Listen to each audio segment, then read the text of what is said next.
தொடர்ந்து இருமலால் கஷ்டப்படுறீங்களா? ஒரு வருஷம் ஆனாலும் கெட்டு போகாத இருமல் பொடி வந்து செஞ்சு வைக்கலாமா நம்ம வீட்டிலேயே? 50 கிராம் மிளகை வந்து நல்லா வறுத்து, அடுப்பை வந்து ஸ்லோ ஃப்ளேமில் வச்சுணும் வறுத்து கொர கொரன்னு பொடிச்சு மாற்றி வச்சுக்கோங்க. பாக்கி எல்லாமே பொடி வகைகள் தாங்க. வாங்கிட்டு வர வேலை மட்டும்தான். சுக்கு, மிளகு, திப்பிலி, சித்திரத்தை வந்து நம்ம குழந்தைகளுக்குமே கொடுக்கலாம். இப்போ அளவுகள் அப்படிங்கிறது வந்து மிளகு வந்து 50 கிராம், சித்திரத்தை 25 கிராம், சுக்கு 25 கிராம், திப்பிலி வந்து ஒரு 20 கிராம் எடுத்துக்கோங்க. இப்போ இந்த பொடி வகைகள்லாம் நம்ம ஒரு கடாயில், அதாவது இரும்பு கடாயாக இருக்கணும், ஈரம் இல்லாமல் பார்த்துக்கோங்க. நல்லா கிண்டி ஒன்று போல் எல்லாமே மிக்ஸ் ஆகி வந்துடணும். அதை வந்து ஆற வச்சு எடுத்து வச்சுக்கோங்க.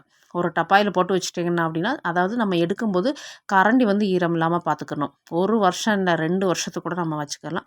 டக்குன்னு நமக்கு தேவைப்படும் போது செஞ்சு சாப்பிட்டுக்கலாம். அப்போ எப்போவுமே பாப்பாவுக்கு வந்து நான் கொடுத்து விடுவேன். அப்போ 2 டப்பா வந்து எடுத்து வச்சுருக்கேன். அப்போ ஒரு கடாய் வந்து அடுப்பில் வச்சுருக்கேன். குட்டி கடாய் தான் நான் வச்சுருக்கேன். அப்போ இதை வந்து லேசாக சூடு பண்ணிவிட்டு, தேன் வந்து எந்த பிராண்ட் தேன்னாலும் எடுத்துக்கலாம். அந்த தேனை வந்து அடுப்பை நல்லா சூடு பண்ணிட்டு ஸ்லோ ஃப்ளேமில் தான் இருக்குது. தேன் வந்து ஒரு 2, 3 ஸ்பூன், சின்ன ஸ்பூன்ட்டு தான் ஊற்றுறேன். அப்போ அதை வந்து ஊற்றிட்டு அந்த தேன் வந்து நல்லா மெல்ட் ஆகணும்.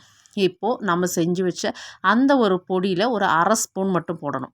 அதாவது வீட்டில் இருக்கிறதுக்கு நம்ம இப்படி செஞ்சு உடனே சாப்பிட்லாம். நைட்டு சாப்பாடெல்லாம் முடிச்சுட்டு படுக்கும்போது சாப்பிடுங்க. அப்போ தான் அந்த தொண்டையில் உள்ள அந்த ஒரு வறட்சி வந்து மாறும்.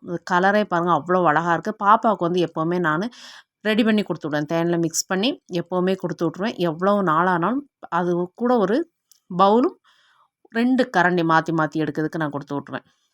குழந்தைகளாக இருந்தால் அப்படியே உள்நாக்கில் வந்து கொடுத்துருங்க. குட்டீஸுகளுக்கு வந்து எந்த கெடுதலும் இல்லாமல் நம்ம வீட்டிலையே கை மருந்து வந்து செய்யும்போது குழந்தைகளுக்கும் நல்லது, நமக்கும் ஒரு சாட்டிஸ்ஃபேக்ஷன் இருக்கும். அதாவது நம்ம குழந்தைகளுக்கு வந்து இந்த இருமல் சமயத்தில் தூக்கமே வராது.